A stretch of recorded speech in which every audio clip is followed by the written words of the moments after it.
혹시 저를 텔레비전으로 보신 적이 있는 분 한번 손 들어보세요. 네, 드라마에는 안 나옵니다. 제가 언제 텔레비전에 나왔니? 네, 거긴 안 나와요.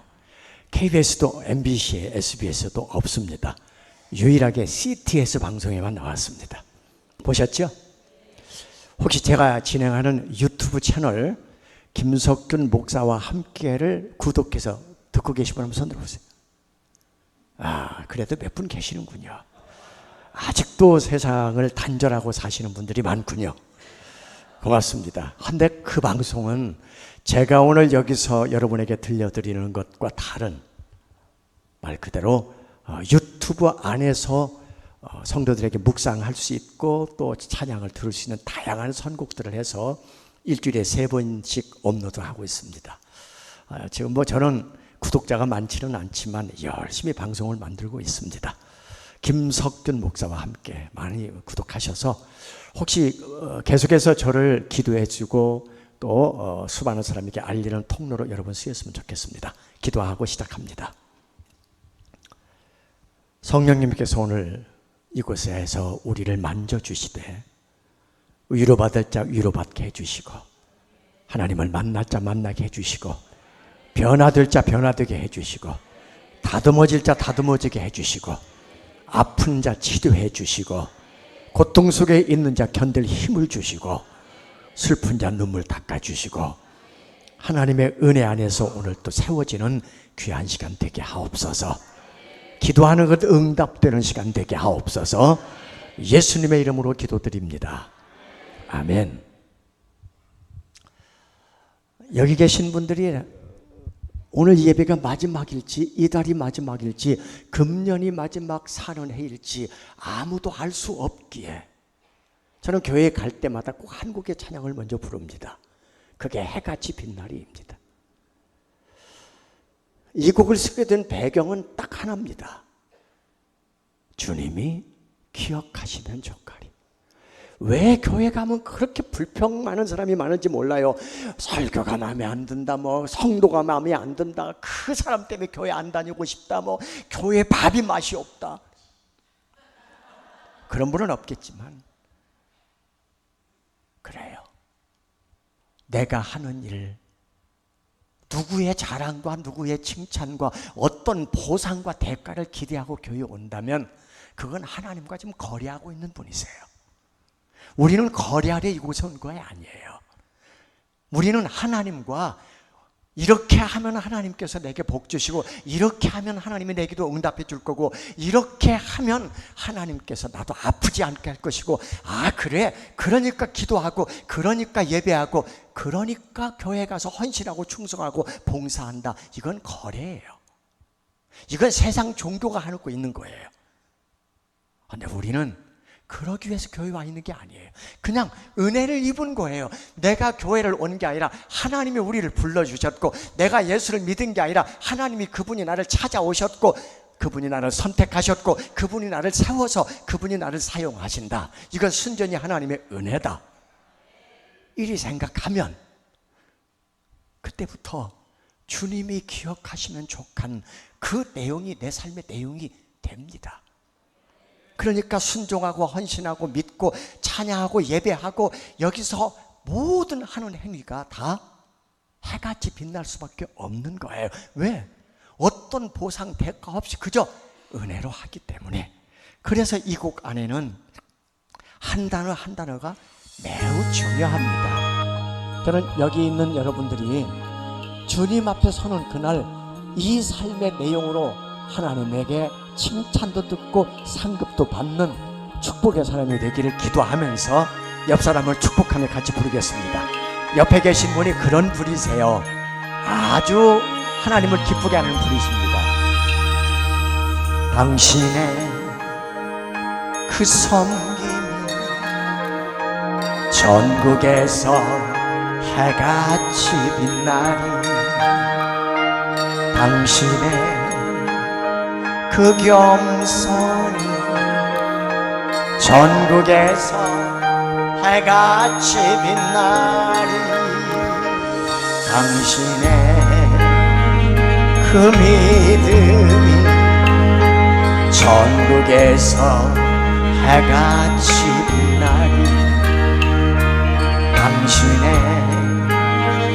그 충성이 전국에서 해가 지는 날이 주님이 기억하시면 좋다리 예수님 사랑으로 가득한 곳에 천사도 흠모하는 아름다운 그 모습 천국에서 해같이 빛나리. 옆 사람 박수 한번 쳐주세요. 축복합니다. 얼마나 소중한 하나님의 사람인지 몰라요. 나 저 사람이 싫어서 이 자리에 안 앉아, 뒷꼭지도 안 보고 싶어, 그러면 안 돼요. 소중한 사람이에요. 자, 우리 목사님, 장로님, 권사님 축복하겠습니다. 자, 먼저 목사님 축복합니다. 목사님의 그 순종이 전국에서 해같이 빛나. 장로님 계시죠? 장로님의 그 사랑이 전국에서 해같이 빛나리. 권사님의 그 찬송이 전국에서 해같이 빛나. 안수 집사님과 집사님의 그 헌신이 전국에서 해같이 빛나리. 주님이 기억하시면 좋다리 불타는 사랑으로 가득 찬 곳을 천사도 흠모하는 아름다운 그 모습 전국에서 해같이 빛날. 주님이 기억하시면 좋다리 예수님 사랑으로 가득한 곳을 천사도 아름다운 그 모습 천국에서 해같이 빛나리. 천국에서 해같이 빛나리. 천국에서 해같이 빛나리.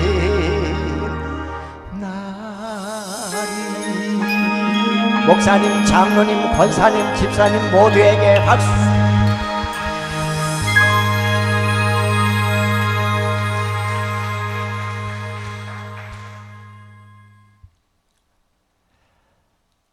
제가 전남 광주에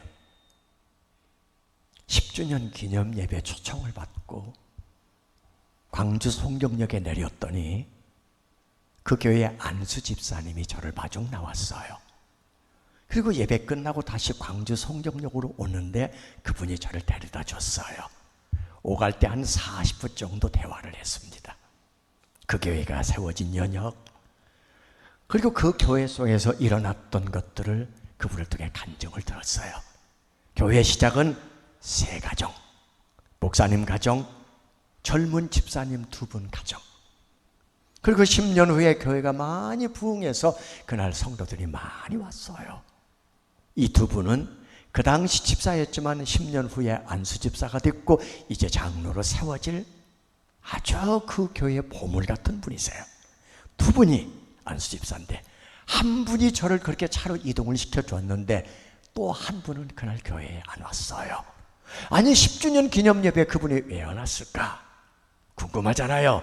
물어봤더니 제가 그 교회 가기 한 달 반 전에 40대 중반인 그분이 병원에서 폐암 말기 선고를 받았답니다. 의사는 말하기를 전이가 돼서 수술도 항암 치료도 어떤 방법도 손쓸 수가 없다. 너무 늦었다. 길게 살면 6개월, 그보다 못 살 수도 있다. 이게 의사가 내린 시한부 판정입니다. 아마 여기 계신 분들, 특히 장로님들은, 안수 집사님들은 이 소식 딱 듣는 순간에 아싸! 이제 천국 간다, 이럴 것 같아. 이 교회는 아까 장로님 뵈니까 그럴 것 같아요. 근데 이분은 어떤 현상이 나타났냐면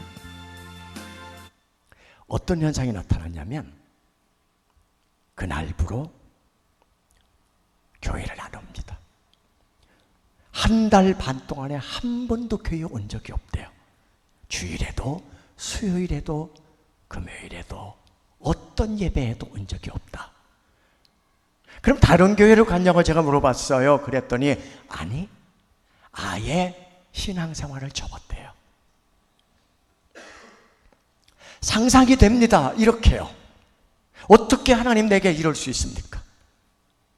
나는 지난 10년 동안에 내 시간과 건강과 내 재물과 모든 것을 다 쏟아서 교회 성장과 부흥과 하나님의 영광을 위해 이렇게 달려왔는데 내게 주어진 보상이 겨우 이겁니까? 하나님 내게 이럴 수가 있습니까? 하나님에 대한 엄청난 오해와 하나님에 대한 이해가 낮으니까 이런 현상이 일어난 거예요. 아니, 우리 주변에 흔하게 볼 수 있는 일 중에 하나입니다. 어떤 날 무슨 문제가 생기면서 예배 안 옵니다. 기도가 식었습니다. 말씀을 안 봅니다. 아예 교회 와서도 찬양을 안 합니다. 우리는 이런 사람을 진짜 그리스도인이라고 말할까요? 아니면 가짜라고 얘기할까요?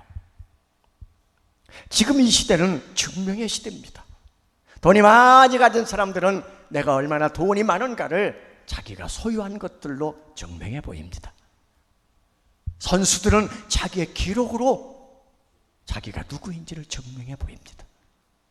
이렇듯 이 시대는 모두가 다 내가 누구인지를 드러내고 자랑하는 증명의 시대인데 과연 크리스찬들은 무엇을 증명해내야 할까요? 오늘 제가 한 구절의 이 문장을 줄 테니까 머릿속에 기억을 해 넣으십시오. 고난은 내 믿음이 얼마나 진실한가를 증명해 보라고. 증명해 보라. 이 단어에 주목을 해보십시오. 내 믿음이 얼마나 진실한가를 증명해 보라. 그렇다면 앞서 소개한 이 사람은 자기의 믿음을 어떻게 증명해내고 있습니까? 한순간에 그분은 하나님과 돌아서 버렸습니다. 그가 믿음 없음을 그대로 증명해낸 거예요. 다른 표현을 하면 가짜입니다. 우리는 그 뒤에 문장을 기억해야 합니다. 고난은 내 믿음이 얼마나 진실한가를 증명해 보라고 준 하나님의 선물이다. 선물은 좋은 겁니다. 선물을 기다려주는 겁니다. 선물은 가슴이 뛰는 거예요. 선물은 기쁜 거예요. 그런데 고난을 누가 기다립니까? 고난을 누가 선물이라고 여깁니까? 고난을 누가 기뻐합니까? 고난 중에 누가 막 가슴이 뜁니까? 그런데 고난을 증명해내는 진짜 믿음의 사람들은 어떤 고난에도 가슴이 뛰어요. 그게 시인 테니슨의 한 말입니다. 고난이 깊을수록 내 가슴은 뛰노라. 왜요? 고난 안에 담겨진 그 선물 안에는 그저 고난만 담겨있는 것이 아니라 고난의 뒤편에 있는 주님이 주실 축복, 주님이 주실 은혜, 그리고 고난의 저 뒤편에 있는 내가 상상할 수 없는 일들, 하나님의 일들이 준비되어 있기 때문이에요. 그 약속이 이루어질 걸 믿기 때문입니다. 믿음의 사람들은 그래서 고난을 증명해낸 사람이 많습니다. 아브라함은 순종으로 그 믿음을 증명해냈습니다. 사드락과 메삭과 아벳느고와 다니엘은 하나님만이 참 신이기에 내가 예배할 대상은 하나님이고 그 하나님만을 내가 섬기기에 어떤 불의한 것도 타협할 수가 없고 죽음 앞에서도 그들은 그 믿음을 버릴 수가 없기에 그들은 하나님만이 내 삶에 살아계신 하나님임을 직접 죽음 앞에서도 증명해낸 사람들이에요. 그렇다면 이 시대에 살아가는 사람 중에는 없는가? 많아요.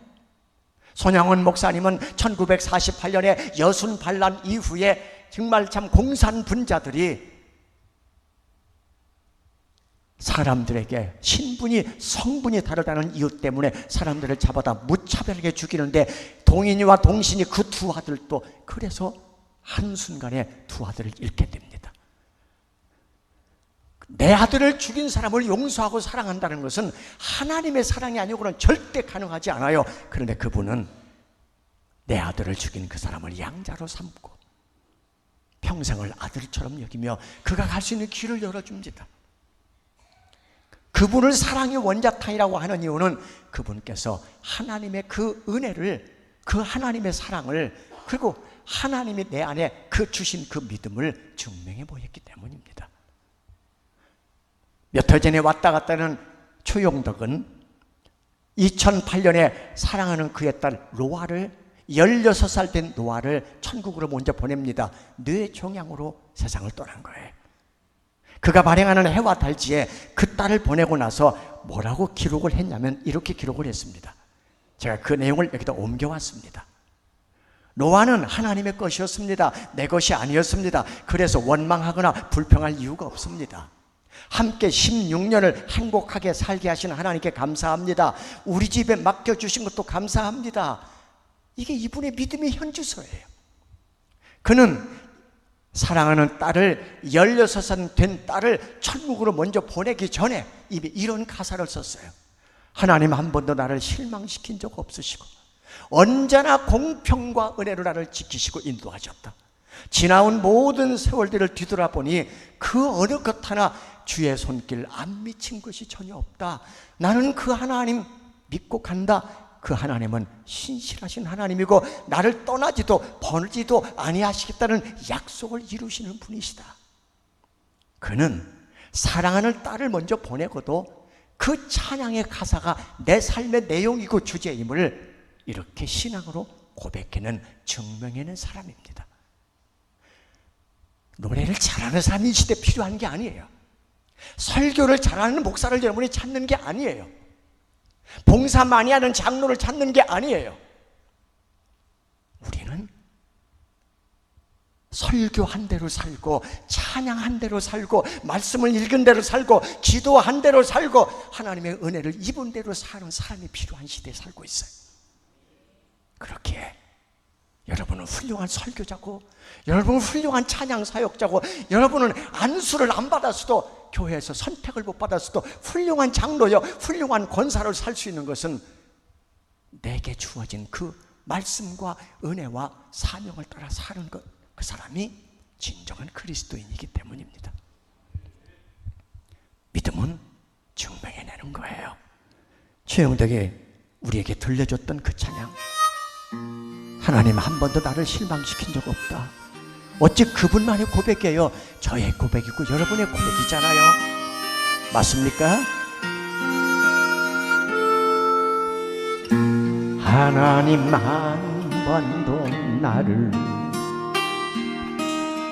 실망시킨 적 없으시고 언제나 공평과 은혜로 나를 지키셨네.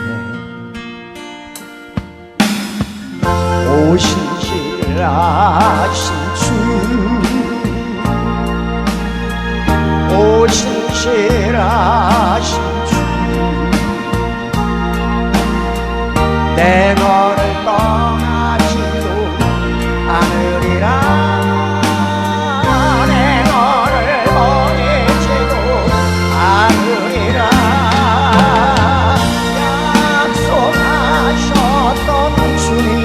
어떻게 했어요?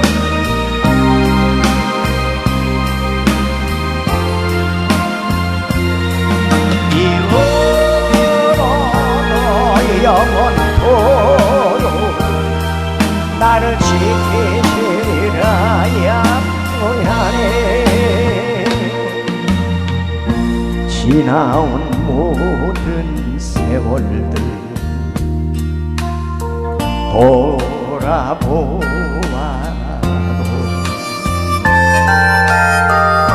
그 어느 것 하나 주의 손길 안 미친 것 전혀 없네. 오 신실하신 주, 오 신실하신 주,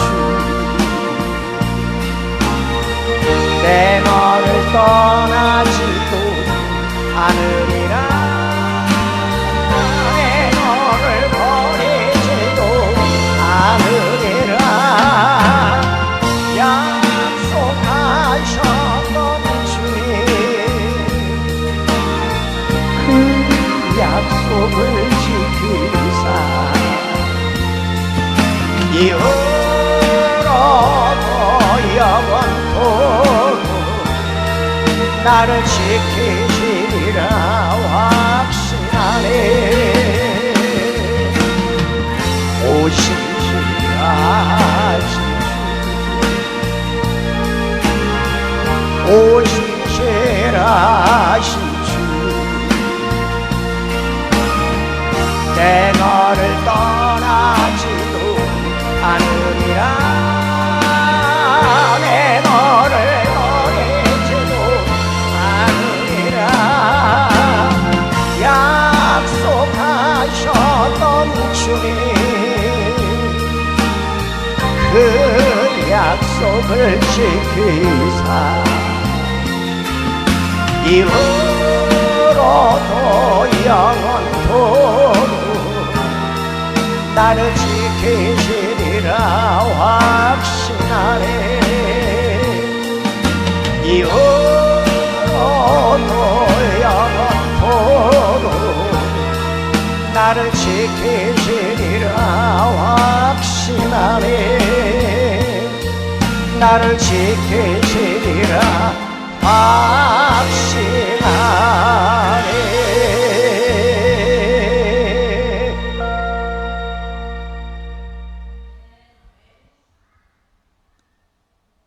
요셉과 다윗에게서 보여지는 믿음은 하나님의 주권을 인정했다는 겁니다. 그리고 하나님이 내 삶 속에 무슨 일을 하는지를 그는 사랑으로 품어줌으로 하나님께 맡김으로 하나님의 주권을 인정하며 증명해냈습니다. 그렇다면 성경에 나오는 인물 중에 우리가 상상할 수 없는 고통을 당한 사람이 욥입니다. 욥은 무엇을 증명해냈을까요? 한순간에 아들 7, 딸 3을 하루에 한 집에서 몽땅 집이 폭삭 주저앉아 죽게 되는 이런 엄청난 감당하기 어려운 절망적인 상황을 만난 그에게 하나님은 누구로 보였을까요? 양이 7천, 낙타가 3천, 소가 500 결이란 말이 쌍입니다. 500쌍, 그리고 암나귀가 500. 이 많은 재산을 한꺼번에 빼앗기고 다 잃어버린, 아니 동방의 가장 부자가 아들 다 잃고 재산 다 잃고 내 소유를 다 잃어버린 그 상황에서 건강마저 내 주변에 그리고 내게 아무것도 없는 상황, 벼랑 끝에 선 상황을 만났다면, 만약에 여러분이라면 어떻게 믿음을 증명해내겠어요? 욥기 한 구절을 읽어드립니다. 욥기 13장 15절의 말씀입니다. 이 내용을 현대인의 성경으로 소개합니다. 그가 나를 죽이실지라도, 이제 남아있는 것은 내 몸뚱이 하나밖에 없어요. 근데 그가 나를 죽이실지라도 나는 그를 신뢰할 것이다. 내 생명까지 가져간다고 해도 그래도 나는 하나님을 신뢰한다. 아들 하나 가져갔기 때문에 하나님을 믿는 게 아니라 아들 하나, 아들 7의 딸 3을 다 가져가도 나는 하나님을 신뢰할 것이고, 내 재산을 다 가져가도 신뢰할 것이고, 내 생명을 가져가도 나는 하나님을 신뢰한다. 믿음은 여기서 드러나는 거예요. 하나님을 신뢰하지 않고 어떻게 믿음을 증명해낼 수 있겠어요?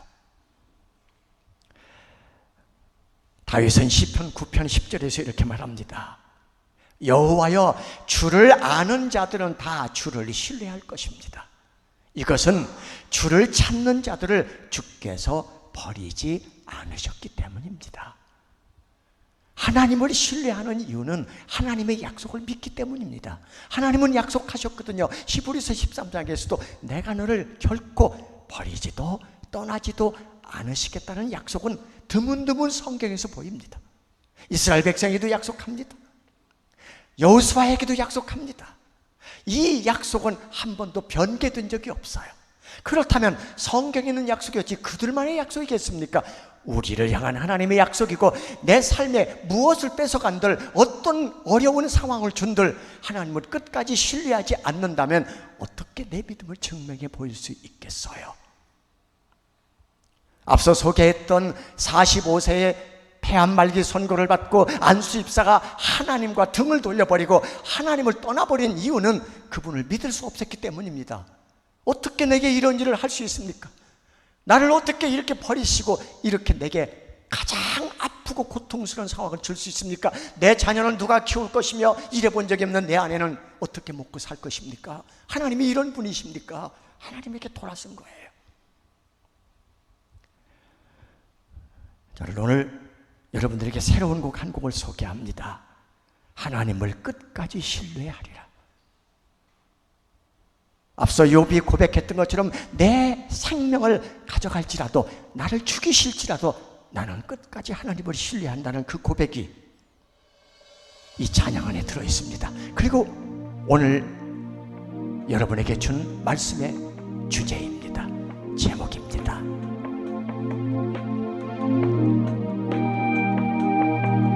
내가 원하는 대로 내가 세운 계획대로 이루어지지 않았을지라도 내 뜻보다 더 크게 이전보다 창대하게 응답하실 것을 나는 믿네. 믿습니까? 어떤 상황에서도 어떤 조건에서도 주님 사랑은 변함이 없네.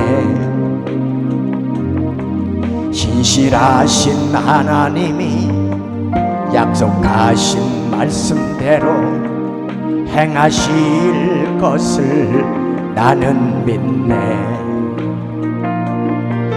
희망이 안 보이는 벼랑 끝일지라도 나는 쉬지 않고 기도하리라.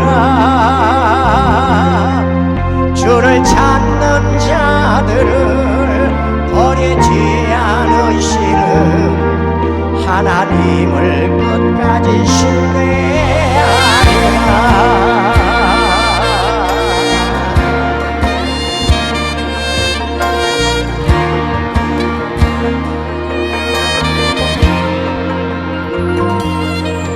내가 원하는 대로 내가 세운 계획대로 이루어지지 않았을지라도 내 뜻보다 더 크게 이전보다 창대하게 응답하실 것을 나는 믿네. 고난이 깊어지고 근심이 쌓여갈 때 나는 기쁨으로 찬양하리라. 주를 찾는 자들을 한결같이 도우시는 하나님을 끝까지 신뢰하리라. 희망이 안 보이는 벼랑 끝일지라도 나는 쉬지 않고 기도하리라. 주를 찾는 자들을 버리지 않으시는 하나님을 끝까지 신뢰하리라.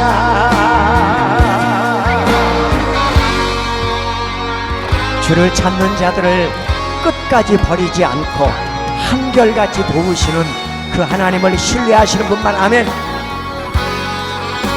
같이 합니다. 희망이 안 보이는 벼랑 끝일지라도 나는 쉬지 않고 기도하리라. 주를 찾는 자들을 버리지 않으시는 하나님을 끝까지 신뢰하리라. 주를 찾는 자들을 한결같이 놓으시는 하나님을 끝까지 신뢰하리라. 하나님을 끝까지 신뢰하리라. 하나님을 끝까지 신뢰하리라.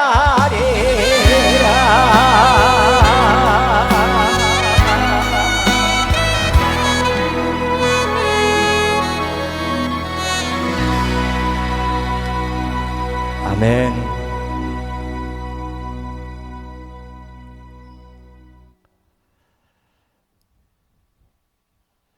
저는 아들만 둘을 키웠습니다. 큰아들이 결혼해서 아들을 낳았습니다. 아직 딸을 못 만났어요. 둘째 아들이 결혼해서 드디어 손녀를 낳았습니다. 그때 제가 하나의 문장을 완성했습니다. 손녀를 보지 않으면 인생을 말하지 마라. 목사님 손녀 보셨어요? 여기서 인생을 말하면 안 돼. 장로님 손녀 보셨어요? 아직 안 봤대. 그러면 어디 가서 인생 말하지 마세요. 자, 이게 무슨 말인지 권사님들 손녀 본 분만 한번 손 들어보세요. 저분들이 알 거예요. 야, 얼마나 예쁜지.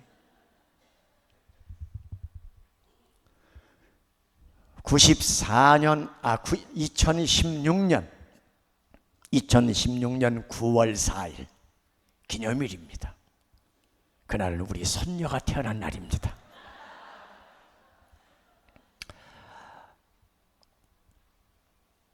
저는 그날 사역이 있었고 손녀가 태어났고 산모도 건강하고 손녀도 건강하고 자연분만했고 참 우리가 기도한 대로 뱃속에 있을 때도 건강하였고 태어나서도 건강하고 우리가 기도한 대로 다 응답이 됐어요.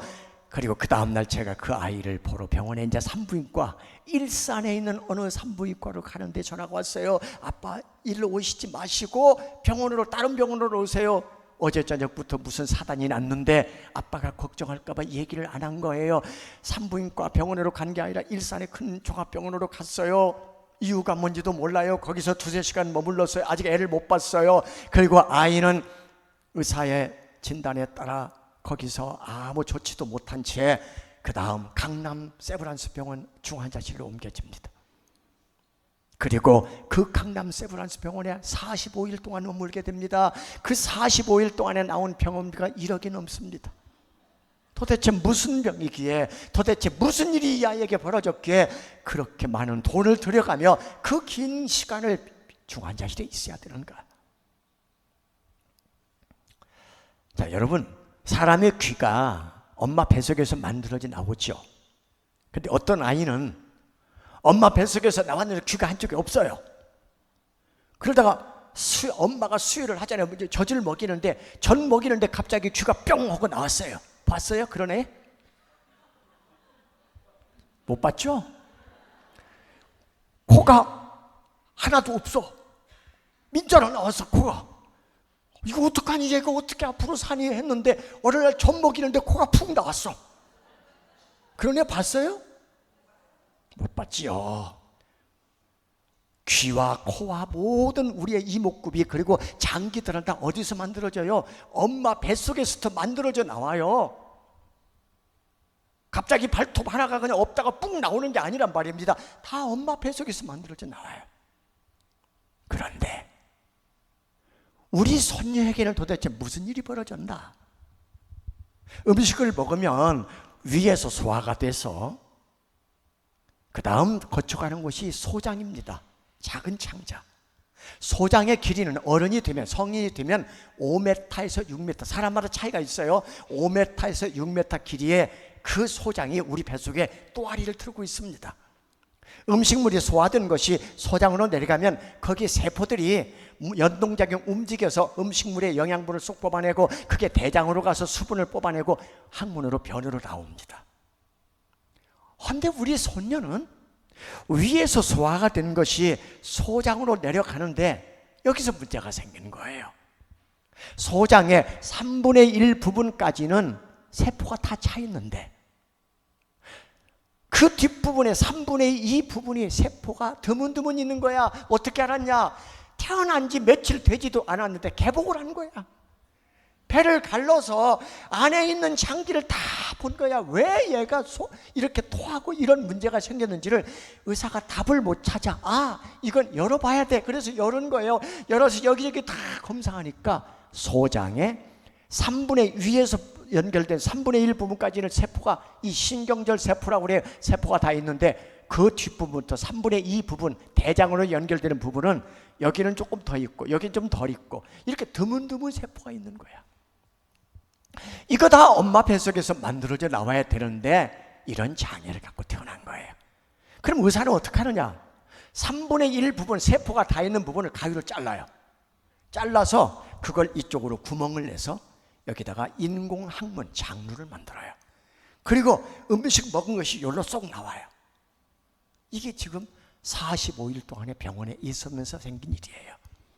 그러면 이 안에 지금 배를 꿰맸단 말이죠. 이 안에는 3분의 2의 세포, 덜 만들어진 이 장의 세포들이 언제 만들어지냐? 아무도 예측할 수가 없어. 엄마 뱃속에서 만들어져 나와야 되는데 세상에 나왔는데 의사가 거기다가 수술해서 만들어 넣을 수도 없고 약물로 그 세포가 만들어지는 것도 아니고 어떻게 하든 의사는 그저 기다려보자. 6개월 후에 아니면 1년 후에 아니면 2년 후에 이게 가득 찰지 이대로 있을지, 이런 환자가 너무 많이 태어난대요. 우리 손녀와 똑같지는 않지만 비슷한 환자들이 너무 많이 태어난다는 거예요. 그래서 이런 것만 전문적으로 보는 의사가 있어요. 지금 우리 손녀가 이런 의사의 진단하에 치료를 받고 있는 거예요. 여러분 같으면 이 상황을 만나면 어떻게 할까요? 의사로도 해답이 없고 세상의 약으로도 해답이 없고 어떤 방법이 없다면 이제는 기도밖에 없는 거예요. 저는 수많은 사람에게 다 문자를 보냈어요. 제가 알고 있는 지인들에게는 다 한 통의 문자가 갔어요. 이렇게요. 우리 손녀가 지금 어떤 해답도 없는 병을 앓고 있다. 하나님이 돕지 않으면, 하나님의 손이 움직이지 않으면 우리 손녀는 평생을 이렇게 살 수밖에 없는데 기도해다오. 그리고 저는 매일같이 찬송을 들으면서 하나님의 말씀을 붙잡고 기도합니다. 하나님, 이 아이를 정상으로 살 수 있게 해주고. 그러면서 매일 들었던 찬양이 이 찬양입니다. 이 찬양에는 세 구절의 성경 말씀이 나옵니다.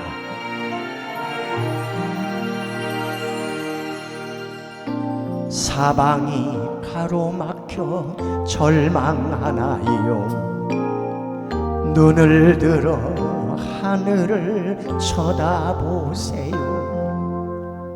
당신을 사랑하는 하나님께서 해결해 주실 거예요.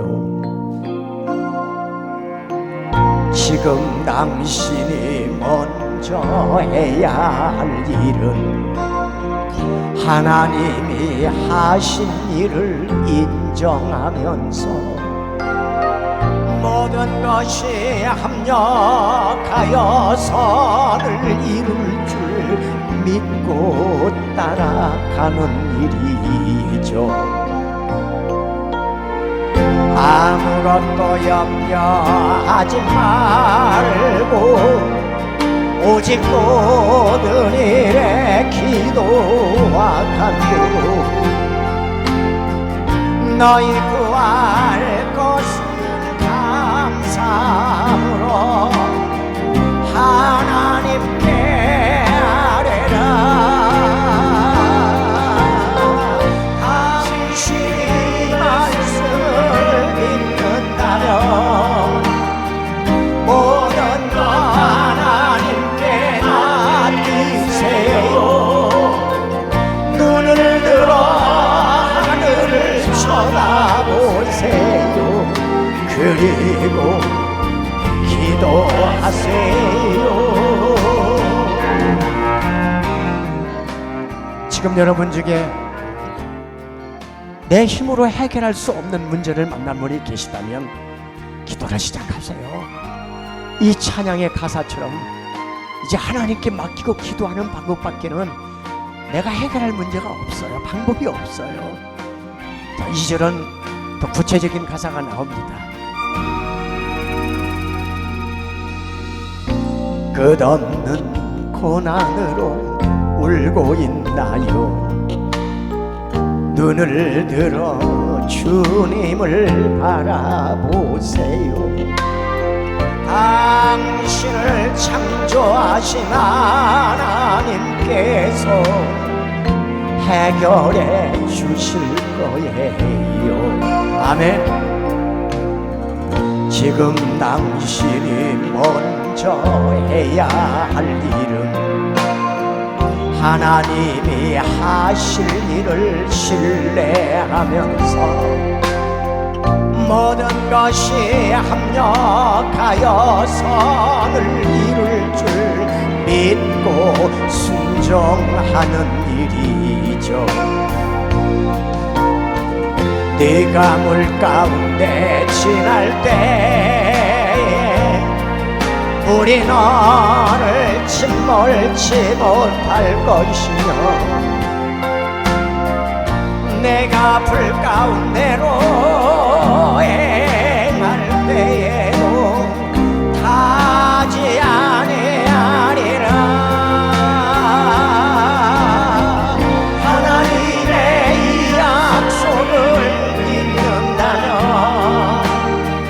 모든 것 주님께 맡기세요. 눈을 들어 주님을 바라보세요. 그리고 감사하세요. 같이 하겠습니다. 눈을 들어 주님을 바라보세요. 그리고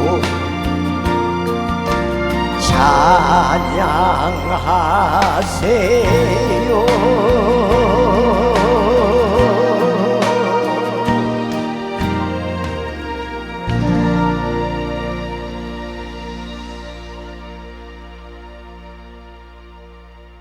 눈을 들어 하늘을 쳐다보세요. 좀 다른 얘기 하나 이어가겠습니다. 제 아내가 부산 사람이에요. 부산 동래여고 출신이에요. 동래여고 출신 손들어 보세요. 거의 없더라고. 거기가 명문인가 봐. 출신들이 거의 없어. 왜 이 얘기를 하냐면 우리 처갓집 동네가 부산인데 정말 부산은 대가리가 없어. 너무 조용해. 뭐 이렇게 하면 뭐 박수도 한번 치고 말이야 아멘도 할 텐데 아이고 고맙소. 아이고 고맙소. 진짜 참 조용한 동네가 처갓집 동네야.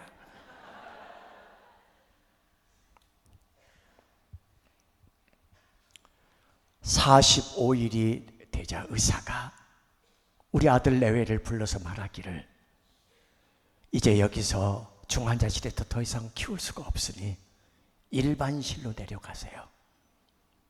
거기 가서 이 아이를 돌본 간호사의 지도 아래 이 아이를 어떻게 양육하고 돌봐야 되는지를 훈련을 받고 교육을 받고 퇴원해서 집에서 키우셔야 합니다. 병원에서 해줄 일이 없어요. 의사가 해줄 게 없습니다. 이게 의사가 내린 처방이야. 일주일 동안 이 아이를 돌보는데 일주일 동안에 가족들이 다 똑같은 말을 했어요. 어떻게 이 아이를 키우니? 가정으로 집으로 데려가서 어떻게 이 아이를 키우니? 아이가요 조금 불편하다고 막 고치고 울면요 이 복부에 압력이 가해지면서 창자가 밖으로 막 밀려 나와. 그러면 이 조그맣게 이 캡을 씌워서 인공 항문에 소변과 대변이 새지 않도록 꽉 키우는 캡이 있는데 이걸 자주 교체해 줘야 돼요. 근데 이게 사이즈가 안 맞으면 다시 오래야 돼. 오리는 순간에 변이 이리 튀고 소변이 이리 튀고, 이건 난리도 아니야. 이거 어떻게 이 아이를 돌봐. 계속 아이가 보채고 울어요. 그래도 의사는 퇴원하래요. 일주일 후에 이 아이를 월요일 날 퇴원하면서 의사가 한 말은 이 말이었어요. 이 아이가 아무리 울어도 아무리 보채도 병원에 오실 필요가 없습니다. 병원에 와봤자 답이 없어요. 그러니까 일주일 동안 집에서 잘 키우고 월요일 날, 다음 주 월요일 날 오세요. 한 주간을 집에서 키워보라는 거야. 월요일 날 퇴원했습니다. 그 밤을 어떻게 세웠는지, 가족이 다 달라붙어서 어떻게 그 밤을 보냈는지 모릅니다. 그리고 아침부터 애가 울기 시작합니다. 이유도 없이 울어. 1시간 울다 말겠지, 3시간 울다 말겠지, 5시간 울다 말겠지, 10시간 울다 말겠지, 계속 울어. 20시간을 계속 이어서 우는 거예요. 그 다음날 새벽 3시까지 꼬박 날밤을 새우면서 애가 우는데 안 울게 하려면 어떻게 해야 돼요? 계속 안고 어루야 돼. 이게 한두 시간이지, 이게 한둘이 할 수 있는 일이 아니잖아요. 밤새 이런 일을 하니까 우리 아들이 이렇게 문자를 보냈어요. 아빠, 얘가 미쳤나 봐. 미치지 않고서야 왜 이렇게 울어? 어떻게 해야 돼? 어떻게 해야 돼? 의사는 병원에 오지 말라고 했잖아요. 하룻밤도 하루도 못 지나서 이런 사단이 났으니 어떡하면 좋냐고. 이렇게 키우기 힘든 아이이기 때문에 이 병을 거대 결장이라고 그래요. 생소한 병이잖아요. 이런 거대 결장을 가지고 있는 자녀를 키우는 부모들이 많아요. 그러다 보니까 카페가 있어요. 우리 아들이 거길 들어가 봤나 봐. 그랬더니 이런 문장을 발견해 봤나 봐요. 차라리 이 아이를 끌어안고 옥상에 올라가서 뛰어내리고 싶다. 이렇게 키우기 힘든 병이 5,000명당 1명씩 태어난다는, 그렇게 얘기하더라고요. 이렇게 많이 노산과 그리고 환경오염 때문에 이런 아이들이 나온다고 그래요. 왜 하필 이게 우리 손녀냐고. 20시간을 계속 울게 되니까 방법이 없어서 아들이 새벽 3시에 강남 세브란스 병원을 일산에서 보니까 그 중간 지점에 있는 신촌 세브란스 병원 중앙 응급실로 들어간 거야. 간호사가 이 아이를 보더니 깜짝 놀라면서 어떻게 이 지경이 될 때까지 집에 있었냐고 그러는데, 아니 너네 의사들이 오지 말라며. 그래서 안 왔다고.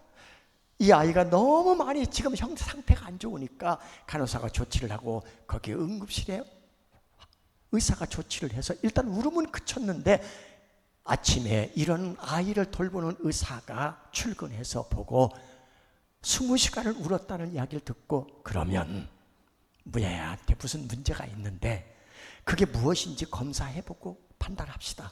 이틀 동안 검사를 다 마친 뒤에 내린 결론은 다시 개복을 합시다. 다시 배를 갈라야 돼. 이제 한 45일밖에 안 지난 애가 한 번 개복했는데 또 개복을 해야 된다는 거야. 이유가 뭐냐면 이 아이가 지금 거대 갈장으로 중간 3분의 1 부분을 잘랐는데 그 부분에 어떻게 무슨 문제가 생겨서 이러는지를 한번 열어봐야 되겠다는 거예요. 그리고 열었어요. 물론 같은 세브란스 병원이니까 의사가 이 아이를 처음 수술할 때 차트에다 빼곡하게 다 이 상태를 다 기록을 해놨을 거 아니에요. 이게 무슨 병으로 어떻게 처방을 했고 어떻게 수술했다 메모가 다 되어 있잖아요. 그 서류를 다 같이 공유할 수 있잖아요. 이 수술사가 다 보고 열었는데 3분의 1 부분까지는 그 수술 환자가 기록해 놓은 대로 세포가 다 있어서 인공 항문을 만들어서 지금 잘라놨는데 그 3분의 2 부분을 쫙쫙쫙쫙 다 보니까 여기는 어떻게 있고 얼마가 있고 다 기록이 돼 있는데, 보니까 그 안에 3분의 2 부분의 세포가 꽉 100% 채워져 있는 거예요.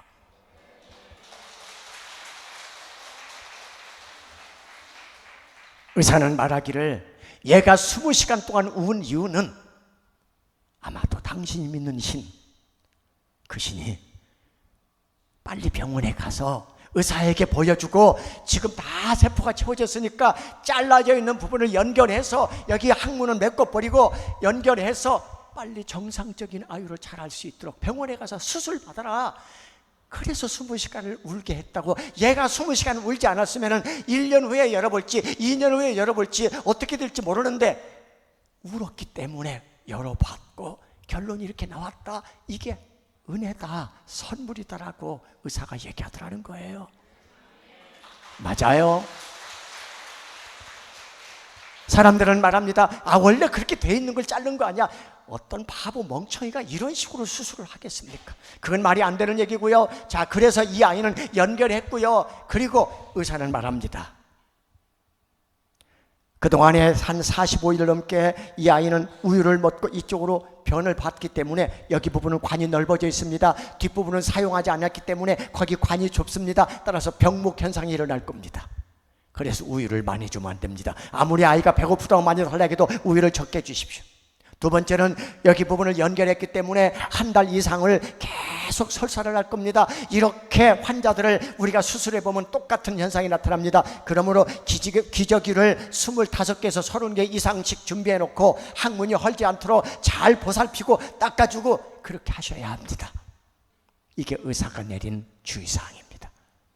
그런데 이 아이는 태어나고 집으로 돌아와서 한 번도 우유를 먹고 토한 적이 없고 계속 설사를 한다고 했는데 이 아이는 집에 와서 한 번도 설사한 적이 없이 황금변을 두었으며 기저귀를 25개 이상 사용한다고 그렇게 의사가 말했는데 이 아이는 50일가량 지난 아이가 평균적으로 쓰는 만큼만 기저귀를 사용하는 정상화로 자라기 시작했고 그 이후에 한 번도 이 문제로 병원에 가서 약을 먹거나 손을 본 적이 없습니다. 지금 초등학교 2학년에 다니고 있는데 얼마나 예쁜지 미스 월드로 이미 예정을 했지만 아직 이릅니다. 미스 월드가 되려면 수술 자국이 없어야 되는데 2줄의 수술 자국이 있기 때문에 조금 바꿨습니다. 미스 코리아로 바꿨습니다. 진짜 너무 예쁩니다. 이따가 목사님하고 장로님에게만 그 사진을 공개하겠습니다. 여기서 사진을 공개하면 초상권 침해가 될 것 같아서. 여러분, 의사가 할 수 없을 때 하나님의 손은 일하셨습니다. 어떤 약도 쓸 수 없을 때 하나님의 손은 그 아이를 치료하셨습니다. 사람들은 말합니다. 그게 그냥 그렇게 됐겠지. 아닙니다. 그건 뭐가 똑같으냐면 엄마 젖을 먹다가 없는 귀가 뿅 나오는 것과 똑같은 이야기입니다. 하나님은 뱃속에서 만들어지지 않은 세포를 병원에서 만드시고 저에게 한국의 찬양을 만들게 했습니다. 그게 바로 하나님의 손은 쉼이 없네입니다. 오늘 여기 계신 분들이 삶 속에 아무리 힘들고 어려워도 고난의 속에서 일하시는 하나님의 손은 쉼이 없음을 믿으시고 그 하나님을 신뢰하시기 바랍니다. 하나님은 일하십니다.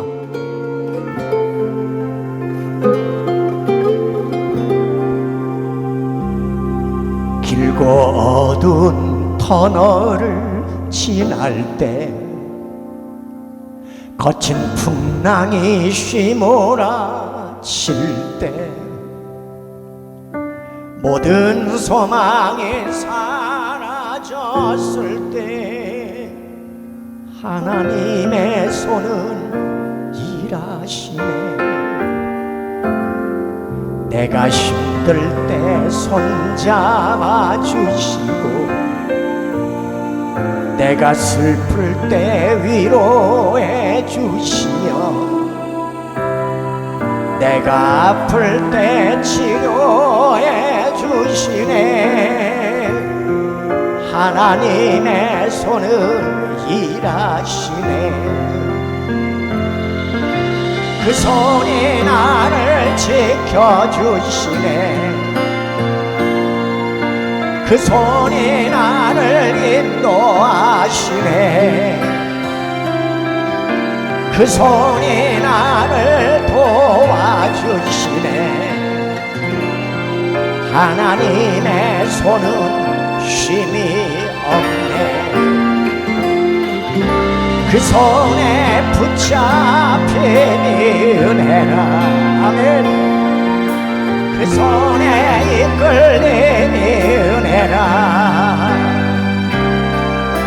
그 손에 세워진 은혜라. 하나님의 손은 쉼이 없네. 이렇게 일하시는 하나님께, 우리를 이렇게 치료하시고 도와주신 하나님께 영광의 박수. 하나님의 손은 쉼이 없습니다. 아멘. 내가 힘들 때 손잡아 주시고, 내가 슬플 때 위로해 주시며, 내가 아플 때 치료해 주시네. 하나님의 손은 일하시네. 그 손이 나를 만져주시네. 그 손이 나를 안아주시네. 아멘.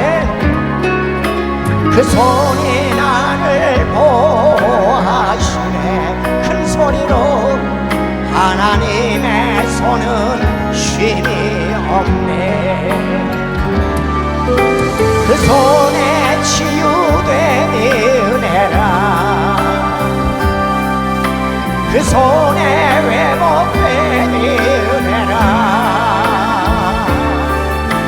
그 손에 살아남은 은혜라. 하나님의 손은 쉼이 없네.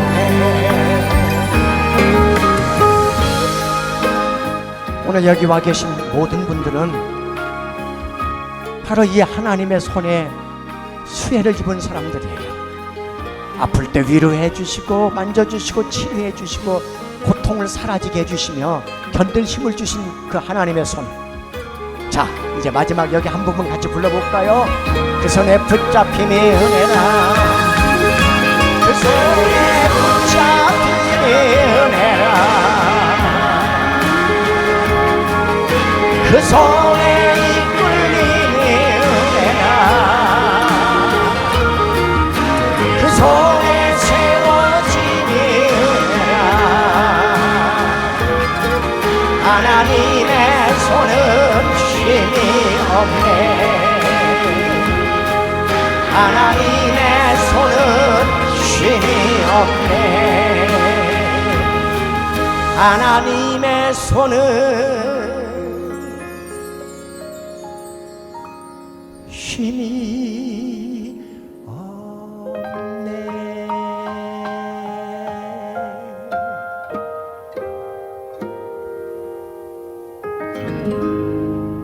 아멘.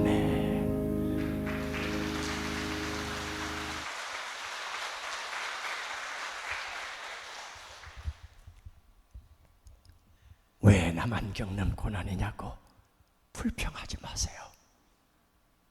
이 찬양의 중간 부분에 이 구절이 나옵니다.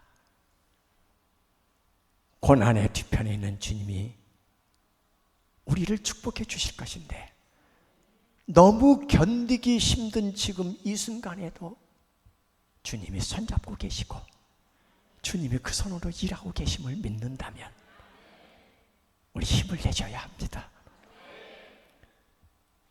불후의 명곡인 이 곡, 왜 나만 겪는 고난이냐고, 작곡자가 직접 부르는 찬양 듣기가 쉽지 않아요.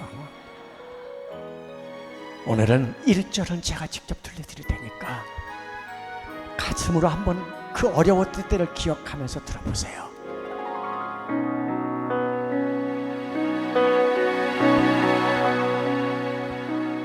왜 나만 겪는 고난이냐고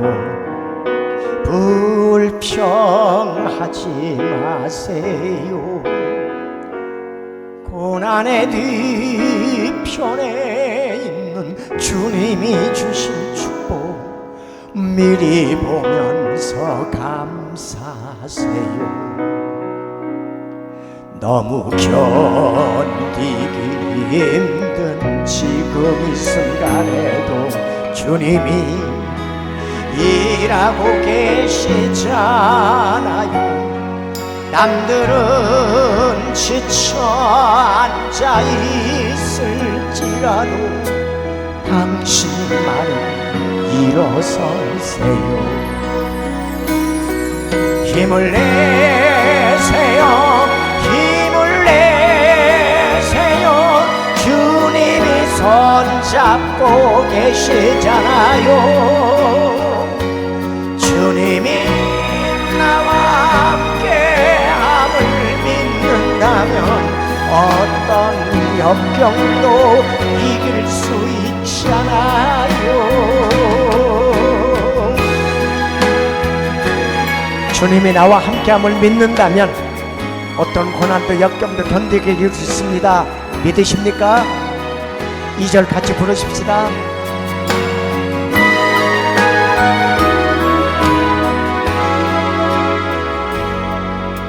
왜 이런 슬픔 찾아왔는지 원망하지 마세요. 당신이 이런 것보다 주님께 받은 은혜 더욱 많은 은혜 감사하세요. 너무 견디기 힘든 지금 이 순간에도 주님이 일하고 계시잖아요. 남들은 지쳐 앉아 있을지라도 당신만 일어서 옆 사람 손을 잡고 힘을 내세요. 힘을 내세요. 힘을 내세요. 주님이 손잡고 계시잖아요. 주님이 나와 함께함을 믿는다면 어떤 고난도 견딜 수 있잖아요. 힘을 내세요. 힘을 내세요. 주님이 손잡고 계시잖아요. 주님이 나와 함께함을 믿는다면 어떤 고난도 견딜 수 있잖아요. 어떤 고난도 견딜 수 있잖아요.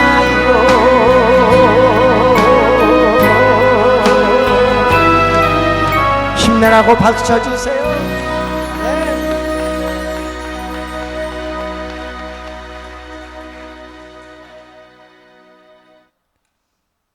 신명기는 34장으로 끝납니다. 그리고 여호수아가 이어집니다. 모세는 34장에서 죽은 걸로 끝납니다. 이제 그 백성을 이끌고 가나안 땅으로 입성해서 7 부족을 내쫓고 정착하게 만들어주는 것, 그것이 여호수아에게 맡겨진 사명인데 얼마나 불안하고 떨리고 두렵겠어요. 이스라엘 백성이 누군지를 잘 보고 왔기 때문에, 40년을 봐왔기 때문에 더 그럴 거예요. 그때 하나님께서 여호수아에게 말씀하시죠. 그게 여호수아 1장 5절입니다. 내 평생의 능히 너를 대적할 자가 없으리니 내가 모세와 함께 있었던 것 같이 너와도 함께 있을 것임이라. 강하고 담대하라.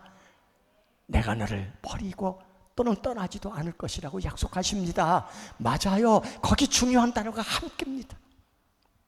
주님이 나와 함께함을 믿는다면 이 함께라는 단어가 성경 속에 하나님이 쓰신 인물들에게 모두 다 공통적으로 사용되는 단어가 함께예요.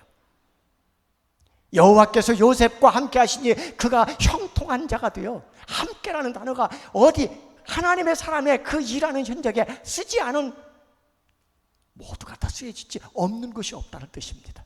그렇다면 여기 와 계신 여러분의 삶 속에 함께하는 것이 과연 무엇이에요? 하나님 없이도 돈 가지고 명예 가지고 권세가 있으면 내가 얼마든지 살아갈 수 있다고 여기는 사람들이 세상에 얼마나 많아요. 이거 아니, 세상 사람들은 다 그래요. 돈이면 다 해결할 수 있는 줄 알아요. 그런데 돈으로 안 되는 게 있거든요. 권력으로 안 되는 게 있거든요. 주님이 나와 함께 할 수밖에 없는 상황들은 언제 어디서 만나요? 주로 고난과 시련과 역경이 광야에서 만납니다. 내 힘으로 할 수 있는 방법이 없어요. 우리 손녀가 그 지경이 될 때에 하나님이 돕지 않고는 해결할 방법이 없을 때 우리는 거기에 하나님이 우리 손녀와 함께 하셨다, 하나님이 김석균의 삶 속에 함께 하셨다, 우리 가정에 함께 하셨다는 단어를 쓸 수 있는 거예요. 우리는 믿습니다. 누굴 믿습니까? 하나님을 믿습니다. 나는 믿노라. 하나님이 살아계심을, 하나님이 함께 하심을 나는 믿노라. 깊은 슬픔 가운데 홀로 방황할 때에 주님은 나를 위로하셨고, 힘든 세상 일 속에 지쳐 쓰러질 때도 주님은 나를 인도하셨네. 나는 믿노라. 하나님이 함께 하심을 나는 믿노라. 하나님이 함께 하심을 나는 믿노라. 하나님이 나와 함께 하심을 나는 믿노라. 깊은 수렁 속에서 혼자 울부짖을 때 주님은 나를 건져내셨고, 죄악된 세상으로 다시 달려갈 때에 주님은 돌아오라 하셨네. 같이 부릅니다. 나는 믿노라. 하나님이 함께 하심을 나는 믿노라. 하나님이 함께 하심을 나는 믿노라. 하나님이 나와 함께 하심을 나는 믿노라. 믿으시는 분만 아멘. 어떤 상황에서도 하나님은 나와 함께 하십니다. 거친 풍랑이라도 그 안에서도 하나님은 함께 하십니다. 같이 불러보겠습니다.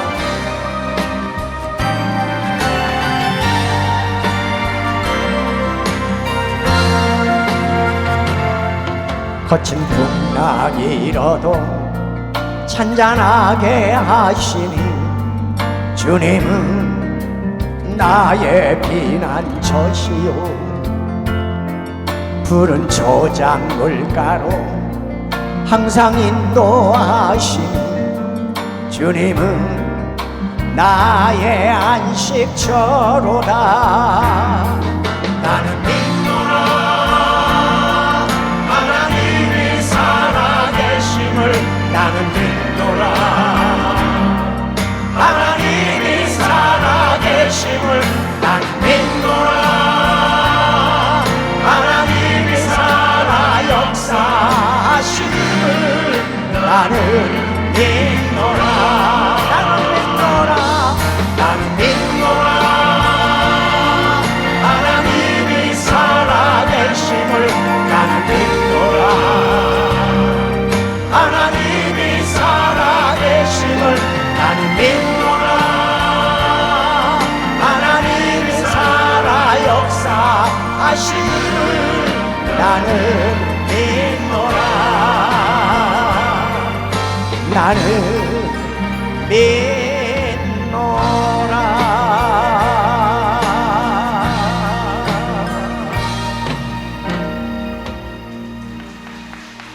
아멘.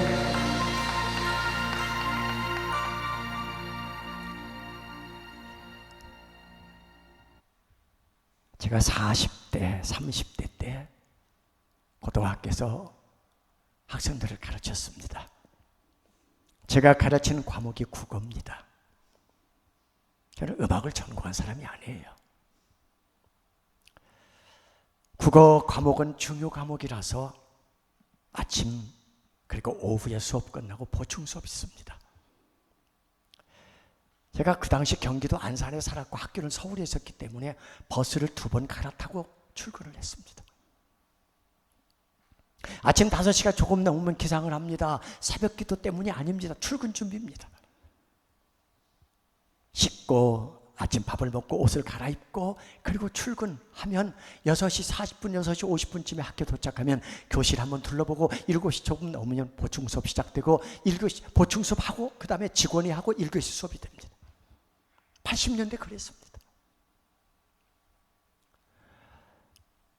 학교 수업이라는 게 국어 수업은 말을 하잖아요. 하루 종일 말하고 수업하고 나서 그리고 각종 잡무 업무들이 또 담임하면 얼마나 많아요. 그걸 다 처리하고 나서 그리고 오후 5시가 되면 퇴근합니다. 일반의 모든 선생님들은 가정으로 돌아가서 가정 일도 돌봐주고 자녀들에게도 놀아주고 새벽까지 아침에 출근하고 그게 교사의 하루고 교사의 1년의 생활입니다. 그런데 저는 이제 수업을 마치면 기타를 메고 집회 현장으로 갑니다. 그때 많이 알려진 곡이 주를 처음 만난 날, 금보다도 귀하다, 돌아온 탕자, 사랑의 종소리, 예수보다 더 좋은 친구 없네, 예수 믿으세요, 주의 길을 가리, 주 예수 나의 당신이여, 고백, 탕자의 눈물, 이런 많은 곡들이 알려져서 초청, 해외에서도 국내에서 초청을 합니다. 모든 집회를 마치고 집에 버스를 타고 들어오든지 택시를 타고 들어오든지 집에 들어오면 밤 11시, 밤 12시, 새벽 1시입니다.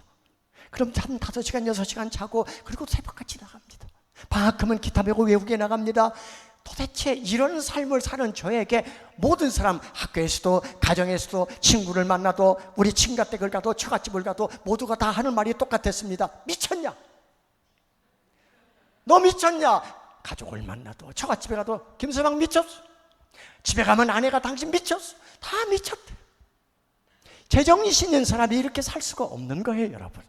아무리 은혜를 입었다고 해도 아무리 사명이라고 해도 한 가지 일에도 지치고 힘드는데 이렇게 몸을 돌보지 않고 가정을 돌보지 않고 그저 앞만 향해서 달려가는 이 길은 누가 와도 미친 짓이에요. 이러면 제가 좀 고난과 시련과 역경에서 좀 예외되고 제외되고 면제가 돼야 되잖아요. 저도 겪을 거 다 겪고 아플 거 다 아프고 힘들 거 다 힘들게 살아봤단 말입니다. 자라면서부터 그랬고 성년이 돼서 그랬고 결혼해서도 그랬고 자녀를 낳은 후에도 그랬고 지금도 마찬가지. 2021년 1월 6일 날 강남 세브란스 병원에서 암 선고를 받습니다. 그리고 일주일에 암 수술했어요. 저도 좀 제외되고 면제되면 얼마나 좋겠어요. 그런데 제게도 여전히 광야가 있고 제게도 여전히 그 광야를 통해서 너의 믿음이 사명이 무엇인지를 증명해봐라. 마치 바울이 이방 선교를 하면서 그의 믿음이 어떤 것인지를 온갖 고난과 시련과 역경과 위험과 배고픔과 고통과 이 모든 것을 감내하면서 그의 선교를 사명을 증명해냈듯이 말입니다. 우리도 해야 되는 거예요. 마치 12 제자가 순교로서 예수님이 다시 살아나셨음을 믿음으로 증명해냈듯이 우리도 그런 순교의 현장에 언제든 있어야 되는 것이 이게 믿음이고 이게 사명이고 이게 그리스도인의 삶이지 않습니까? 옳은 얘기하는데도 하나도 아멘을 안 해. 제가 뭐 틀린 얘기 했나요? 여러분, 여러분에게 주어지는 고난이 왜 나만 겪느니 아니에요. 고난을 통해서 하나님이 우리에게 무엇을 원할까요? 이사야 41장 10절 말씀은 이 찬양을 만들게 했습니다. 두려워하지 말라, 내가 너와 함께함이니라. 세상 일에 실패했어도 너는 절망하지 말라. 내가 너를 도우리라. 다시 일어서게 하리라. 질병으로 고통당해도 너는 두려워 마라. 내가 너를 고쳐주리라.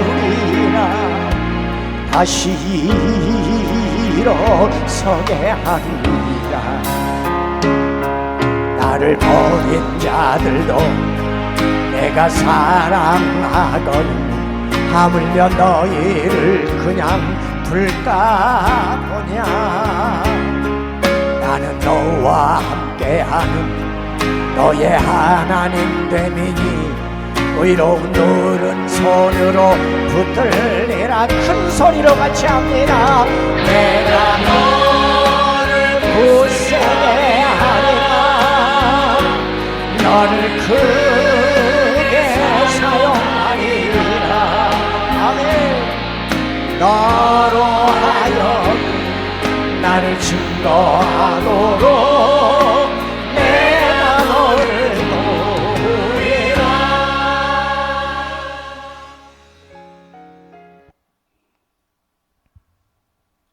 간증 하나를 듣고 2절을 불려야 될 것 같아요. 처가집이 부산이니까 제가 조금 시간을 5분만 더 쓰겠습니다. 부산이니까. (1995년 11월 2일) 날 서울 구치소에서 15명이 사형을 당했습니다. 저는 그 당시에 교화위원, 종교위원으로 전국의 교도소 사역을 참 많이 다녔습니다. 청송보호 감호소 가서도 찬양 집회를 했으니까요. 그런데 저는 그날 아침에 사형 집행이 있음을 교도관으로부터 통보를 받았고 기도해달라는 통보를 받았고 그날 15명이 사형 집행이 됐는데 제가 다 거의 만나본 사람들입니다. 그리고 열흘 후에 다시 서울구치소 집회를 인도하러 갔습니다. 참 많이 마음이 아프고 힘드는데 그날 또 많은 사형수가 일부가 나왔고 재소자가 많이 나왔습니다. 저 혼자만 가지 않고 그날은 제가 두 분을 모시고 갔습니다. 부부입니다. 남편은 시각장애인이고 아내는 정상인입니다. 이 남편은 16살 때 전국 기타 콘테스트 기타 경연대회에서 2등을 했습니다. 기타 천재입니다. 그래서 미국 공연을 앞두고 연습을 하다가 너무 피곤해서 딱 낮에 30분 낮잠을 잤는데 낮잠 자고 깼더니 앞이 안 보입니다. 그래서 장님이 된 거예요. 절망하고 낙심하고 자기 꿈을 펼칠 수도 없고 아무것도 할 수 없으며 얼마나 낙담하고 죽으려고 시도를 몇 번이나 했는데 안 죽고 살렸는데 정상인 아내를 만나서 행복하게 살며 복음을 전하러 다니던 그 시대에 그분을 모시고 갔어요. 그분이 기타를 메고 딱 서서 아내를 옆에 두고 이렇게 말합니다. 나는 앞을 볼 수가 없습니다. 내 눈이 되어주고 내 손과 발이 되어주는 내 아내, 나는 한 번도 얼굴을 본 적이 없습니다. 나에게 한 가지 소원이 있다면 내 아내를 딱 1분만이라도 눈 뜨고 봤으면 좋겠습니다. 도대체 어떤 여자에게 이토록 나 같은 사람을 사랑해주고 품어주고 섬겨주는지. 내게는 아들이 둘 있습니다. 학교 다녀오겠습니다. 학교 다녀왔습니다. 지극정성으로 저를 섬기고 사랑해주는 두 아들 얼굴을 한 번만 보는 것이 소원입니다. 그러나 이 소원도 이루어지지 않을 것입니다. 나는 볼 수가 없기 때문입니다.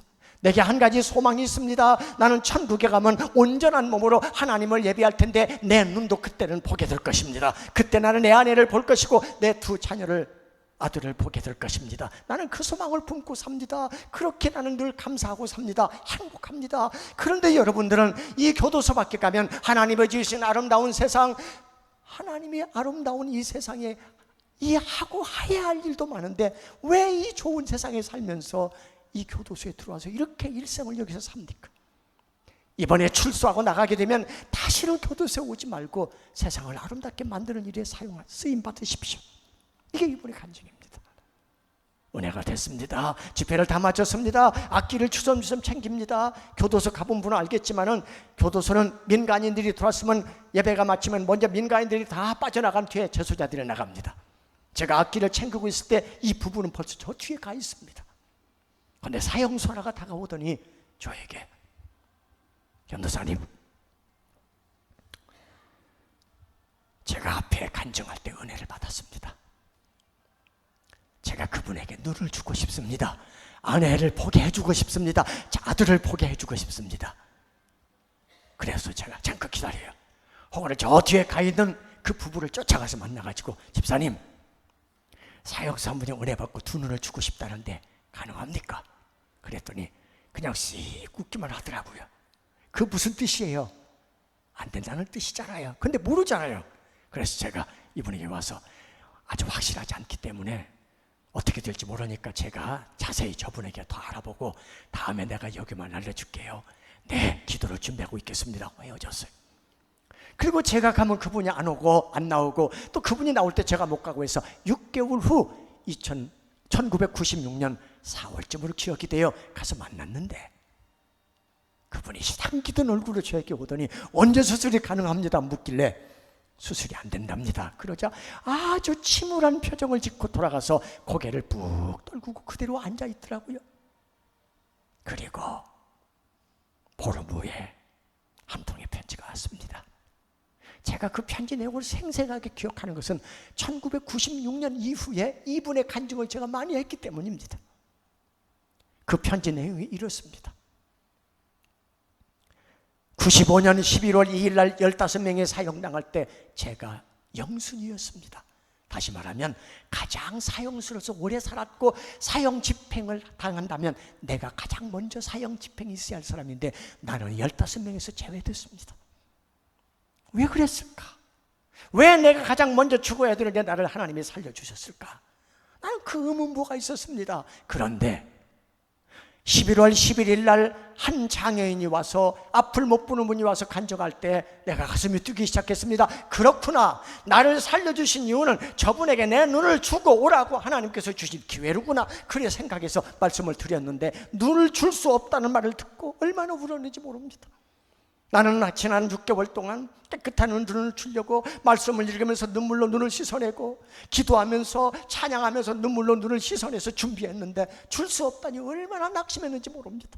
왜냐하면 하나님 앞에 갔을 때 너 뭐 하다 왔니? 물으면 사람 죽이고 왔습니다 밖에 할 말이 없는데, 죄 짓고만 왔습니다 할 말밖에 없는데 너 뭐 하다 왔니? 하면 예수 만나기 전에는 사람 죽였지만 예수 만나고 나서 내 눈을 주고 왔습니다라고 한마디라도 변명하고 싶어서 그랬습니다. 그런데 기도 중에 깨달았습니다. 깨달은 것이 있는 것을 사형당할 때 실천할 겁니다. 그게 편지 끝이에요. 그리고 97년 12월 30날 한국에서 23명이 사형을 당했는데 그 친구도 사형을 당했습니다. 제가 실명 이름은 공개하지 않겠습니다.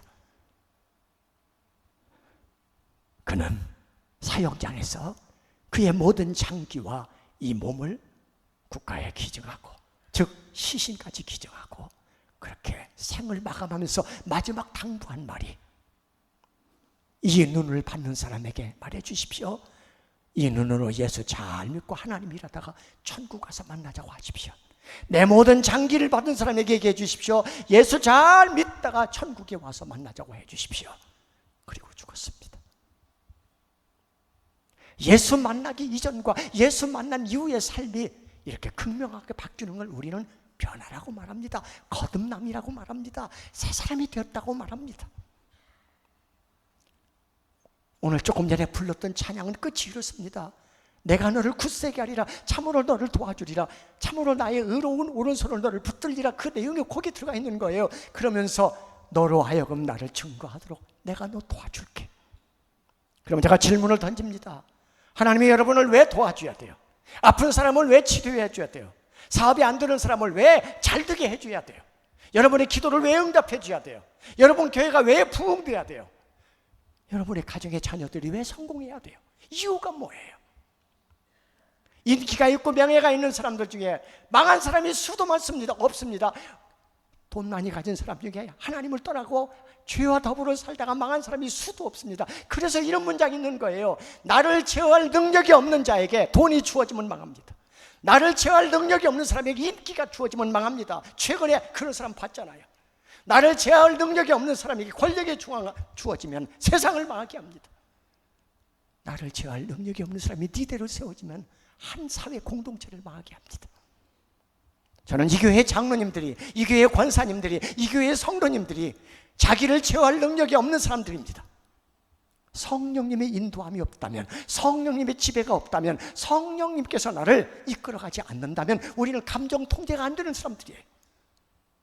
내가 너로 하여금 나를 도와줄 하나님의 그 손은 우리를 부자도 만들게 할 겁니다. 권력을 주기도 할 겁니다. 성공자가 만들어 줄 겁니다. 그럴 때 여러분이 영혼을 살리는 그 일에 쓰임받고 세상을 아름답게 만들며 모든 공동체를 살리고 든든하게 세워가는 그 사역은 내 힘으로 안 됩니다. 성령님이 도와주셔야 합니다. 이 교회가 그런 든든한 교회를 세워져 가기를 축원합니다. 교회는 끝없이 분열했고 다투었고, 교회는 끝없이 어렵고 힘들게 교회들이 세워져 왔습니다. 왜 그럴까요? 자기를 제어하지 못하는 사람들이 직분자가 되면 그렇습니다. 자기를 제어하지 못하는 사람들이 어느 공동체 리더로 세워지면 그렇습니다. 자기를 제어하지 못하는 사람이 엄청난 세상의 부와 명예가 주어지니까 교회에 와서 자기를 증명해내기 때문에 그렇습니다. 우리는 증명해낼 게 예수 그리스도, 그분이 내 삶에 오셔서 나를 살려내고 내게 능력 주어진 것, 그것밖에는 증명하고 자랑할 것이 없는 사람들입니다. 그렇게 예수에 미친 사람들은 그걸 증명해내고 있는 사람들이고, 어떤 고난과 시련과 역경이 와도 뚫고 나가며 하나님의 도우심을 힘입고 거기서도 예배하고 찬송하며 하나님을 신뢰하며 자기의 믿음을 증명해내는 거예요.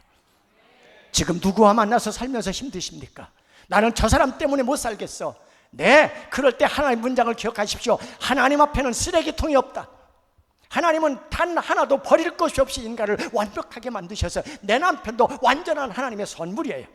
내가 볼 때 미련하고, 내가 볼 때 바보처럼, 내가 보기에 안 될 사람 같고, 내가 보기에는 저 사람하고 사는 게 불편하겠지만 하나님이 볼 때는 완전한 거예요. 하나님이 주신 선물이란 말이에요.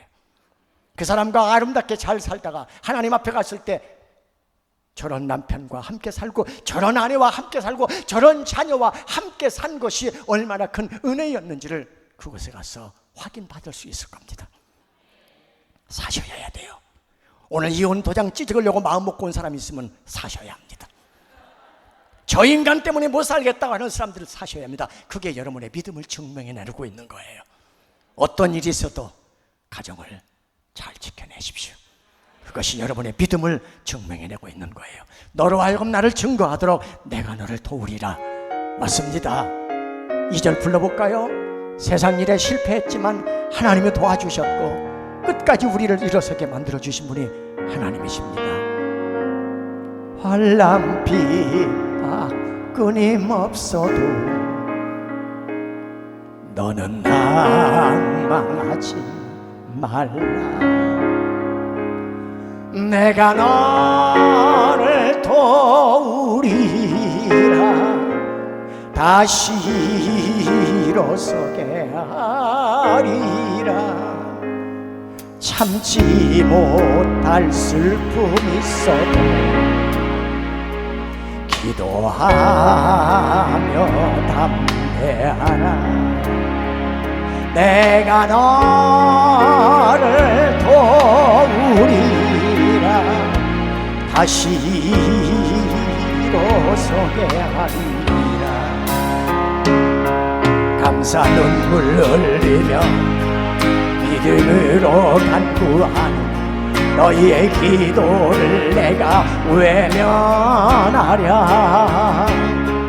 나는 너와 함께하는 너의 하나님 됨이니 의로운 눈은 손으로 붙들리라. 큰 소리로 내가 너를 불쌍히 너를 크게 사용하노라. 너를 크게 사용하리. 너로 하여금 나를 증거하도록 내가 너를 도우리라. 그렇습니다. 하나님이 나를 도와주실 것입니다. 사형수보다 낫게 살자. 옆 사람에게 한번 얘기하십시오. 사형수보다 낫게 살자.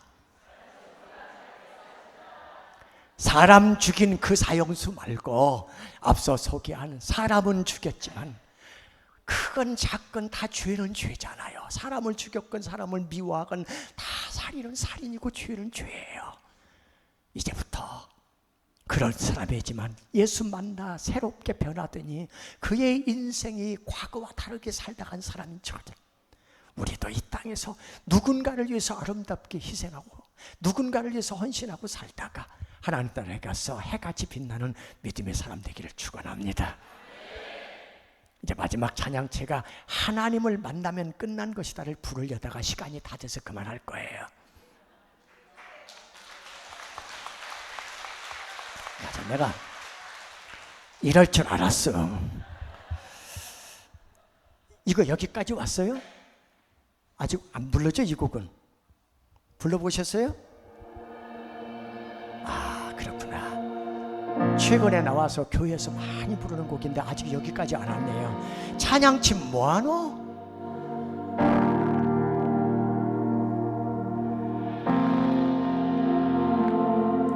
모든 것이 끝났다고 말하는 사람들의 말을 듣지 말아라. 하나님은 아직도 너에게서 시선을 떼지 않았다. 세상에서 답을 찾지 말아라. 사람들을 의지하지 말아라.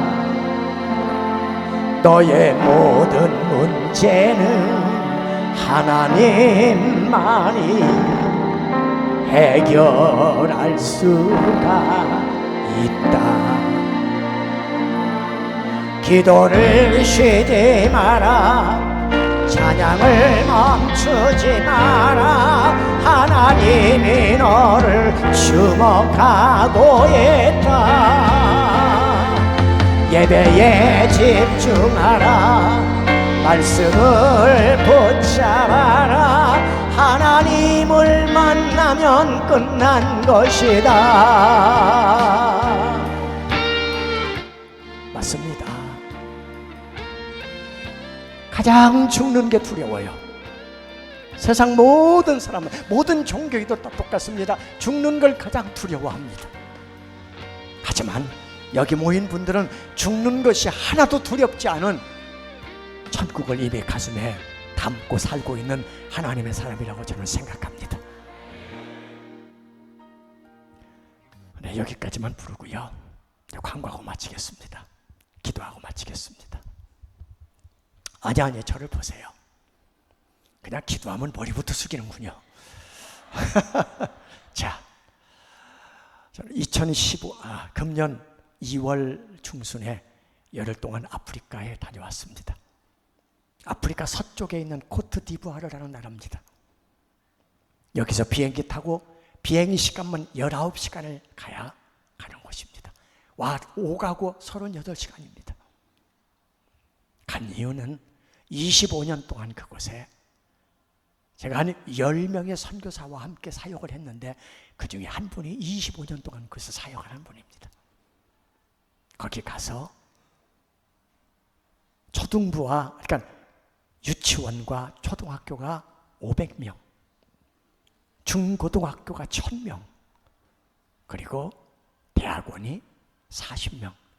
대학원에서는 목회자를 양성하고 초등학교, 중고등학교에서는 계속해서 믿음의 사람들을 양성해내는 학교입니다. 교육사역과 교회를 14개를 지은 선교사님이 20개 이상 개척을 했고 14개 교회를 지어준 그 선교사님의 사역에 학교 개교하러 커팅하러 갔습니다. 거기 갔다 오면서 몇 가지 숙제를 가지고 왔습니다. 그 숙제를 이제 또 풀어가야 합니다. 그 숙제는 뭐겠어요? 아프리카 선교사역의 숙제는 거기에 모자란 것, 채워야 할 것을 채워주는 게 숙제입니다. 그래서 오늘 또 제가 그 숙제를 여러분과 함께 좀 풀고 싶습니다. 혹시 저에게 제가 지금까지 지었던 예수가 좋다고 오늘 불렀던 곡들 한 곡만 빼고는 다 제가 작곡한 곡이에요. 오 신실하신 주, 최용덕 곡 빼고는 다 오늘 제가 작곡한 곡들인데 이런 곡들을 한 번이라도 부른 분들은 저한테 밥 한 끼 사야 돼요. 대답이 없네.